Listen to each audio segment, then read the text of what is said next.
जैसे कहते हैं कि अंधकार तब तक नहीं खत्म होगा जब तक आप दिया नहीं जलाएंगे, प्रकाश नहीं होगा। इसी तरह यह अज्ञान तब तक नहीं कटेगा जब तक ज्ञान नहीं होगा, गीता भागवत का ज्ञान नहीं होगा। जब उसे वेद पुराणों से, गीता भागवत से ज्ञान होता है कि मेरा तो इस संसार से कुछ लेना देना नहीं है, मैं तो एक आत्मा हूं, मैं यह शरीर नहीं हूं, शरीर तो जड़ पदार्थ है।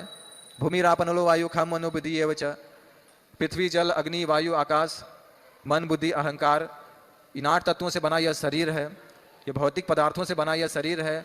और जब शरीर खत्म हो जाता है तो इसको जला दिया जाता है, दफना दिया जाता है, फिर मिट्टी में मिल जाता है। तो मैं वास्तव में हूं कौन, मेरा अस्तित्व क्या है? जब यह समझने का प्रयास करता है तो उसको बोलते हैं अथातो ब्रह्म जिज्ञासा। और जब वह जिज्ञासा करता है, आत्म साक्षात्कार के प्रति प्रश्न करता है, तब वह प्रयास करता है अपने आप को समझने के लिए। और ऐसे प्रयास करने वालों में भी भगवान बोलते हैं बहुनाम जन्मनाम अन्ते ज्ञानवान माम प्रपद्यते वासुदेव सर्वमिति स महात्मा सुदुर्लभ।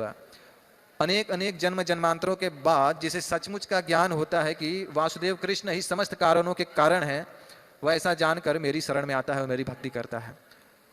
तो इसमें भी कहीं कहीं बहुत सारे जन्म लग जाते हैं उसको जानने के लिए, प्रयास करते करते कि भगवान कृष्ण ही मेरे पिता है।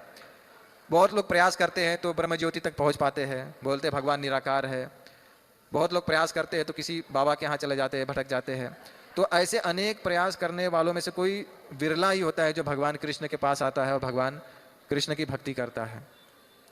अब जब जीव भगवान कृष्ण की भक्ति करने लगता है तो कहते हैं माम च योभिचारेण भक्ति योगेन सेवते सगुणान संतित एतान ब्रह्म भूयाय कल्पते।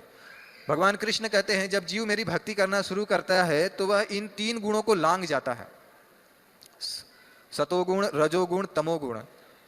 तो इन 3 गुणों को लांग कर शुद्ध सत्व में स्थित हो जाता है।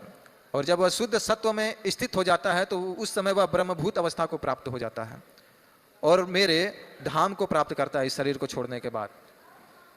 क्योंकि ये जो 3 गुण हैं, जब तक व्यक्ति इस 3 गुणों के ऊपर नहीं जाएगा तब तक वह भगवान क्या है, भगवान से मेरा संबंध क्या है, नहीं समझ पाता है। सतोगुण में रहकर भगवान का भजन कर सकते हैं, चांस है, लेकिन रजोगुण में तमोगुण में बहुत मुश्किल है। इसीलिए भगवान कहते हैं अर्जुन को अपने को ऊपर उठाओ, सतोगुण तक उठाओ। त्रैगुण्य विषया वेदा निस्त्रय गुण्यो भवार्जुनो निर्द्वंद्वो नित्य सत्वस्तु निर्योग क्षेम आत्मवान।